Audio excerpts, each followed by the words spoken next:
Chair recognizes the gentleman from Texas, Mr. Paul. Thank you, Mr. Speaker. And I ask unanimous consent to revise and extend my remarks. Without objection, so ordered. Mr. Speaker, President Bush Sr. proudly spoke of the New World Order, a term used by those who promote one world government under the United Nations. In going to war in 1991, he sought and received UN authority to push Iraqi forces out of Kuwait. He forcefully stated that this UN authority was adequate and that although a congressional resolution was acceptable, it was entirely unnecessary and he would proceed regardless. At that time, there was no discussion regarding a congressional declaration of war.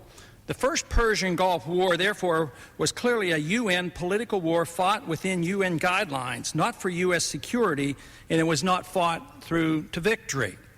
The bombing, sanctions, and harassment of the Iraqi people have never stopped.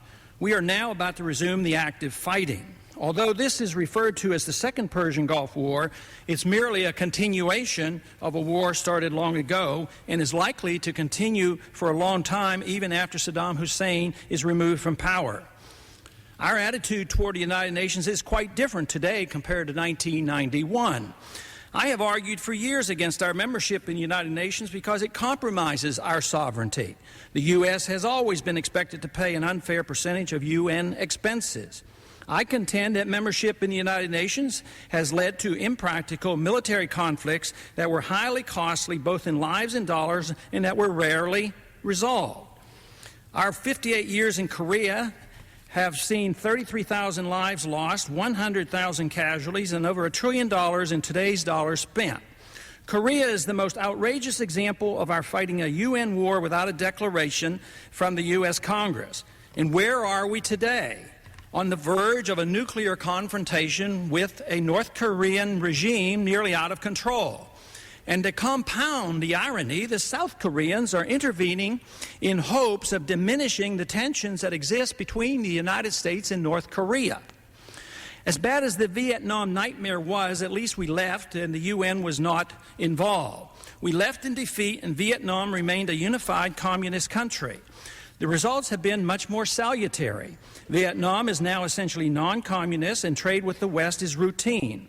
We didn't disarm Vietnam. We never counted their weapons, and so far no one cares.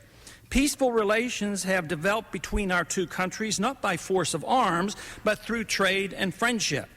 No United Nations, no war, and no inspection served us well, even after many decades of war and 1 million deaths inflicted on the Vietnamese in an effort by both the French and the United States to force them into compliance with Western demands. But in this new battle with Iraq, our relationship with the United Nations and our allies is drawing a lot of attention.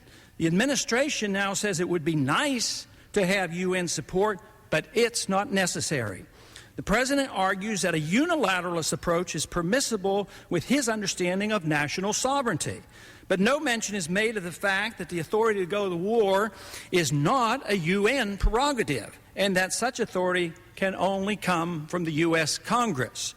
Although the argument that United Nations cannot dictate to us what is in our best interest is correct, and we do have a right to pursue foreign policy unilaterally, it's ironic that we're making this declaration in order to pursue an unpopular war that very few people or governments throughout the world support. But the argument for unilateralism and national sovereignty cannot be made for the purpose of enforcing UN security resolutions. That doesn't make any sense. If one wants to enforce UN Security Council resolution, that authority can only come from the United Nations itself. We end up with the worst of both worlds, hated for our unilateralism but still lending credibility to the United Nations. The Constitution makes it clear that if we must counter a threat to our security, that authority must come from the U.S. Congress.